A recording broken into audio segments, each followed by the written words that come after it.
Aujourd'hui, ma journée est loadée et j'ai rien cédulé.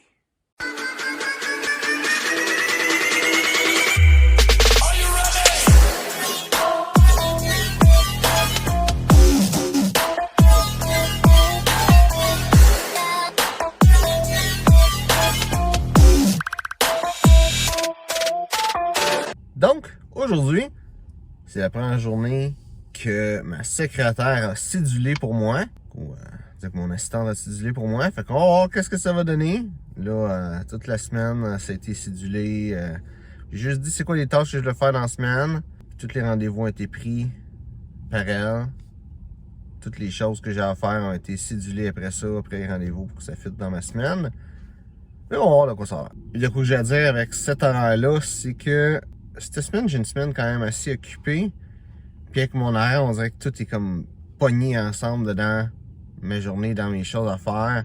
C'est ça que j'ai bien du stock à faire cette semaine. Fait que on va voir ce que ça donne. Donc, ça s'est bien passé. Pas mal mieux que je l'imaginais. Puis c'est le fun de ne pas avoir eu à faire ça, gérer mon horaire puis tout ça. Puis là, je vois que ça s'est bien passé, que les choses à faire, c'était correct. Puis mon agenda n'était pas trop débile, là. Et je me dis que avec mon assistante qui va prendre l'expérience, que ça va aller encore vers le mieux de plus en plus pour la gestion de mon agenda. Ça peut juste aller vers le mieux en réalité, là. Fait que c'est cool. Il y a un marchand de sel qui avait un âne. Puis qu'est-ce qu'il faisait, c'est qu'il mettait son sel dans des poches qu'il accrochait sur l'âne. Puis l'âne, il traînait ces poches-là jusqu'au marché. Puis, sur le chemin du marché, il y avait une petite rivière. Puis à un moment donné, l'âne est tombé dans la rivière. Puis ça l'a fait fondre le sel qu'il y avait dans les poches de sel. L'âne a compris que s'il tombe dans l'eau comme ça, c'est moins pesant pour lui.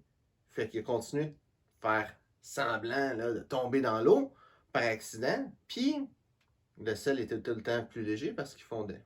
Un jour, le marchand de sel, ben, il était tanné que l'âne fasse tout le temps ça. Fait qu'est-ce qu'il a fait? C'est qu'à la place de mettre du sel dans les sacs, il a mis du coton.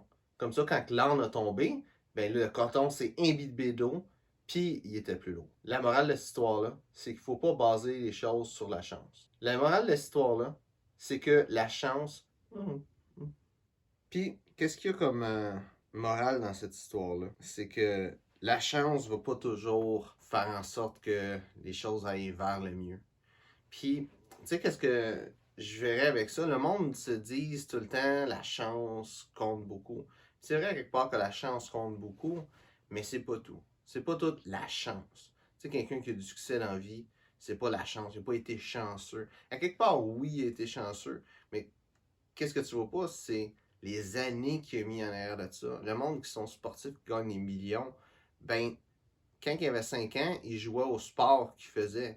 Quand il avait 13, 14, 15 ans, à place de sortir avec ses amis, il jouait au sport avec lequel il jouait.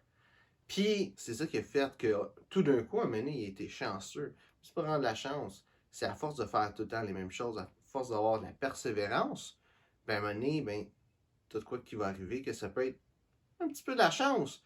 Mais à force d'avoir été dans ce chemin-là, c'est là que c'est arrivé, cette chose-là. Fait que c'est de la chance, mais c'est la persévérance en réalité qui a créé cette chance-là.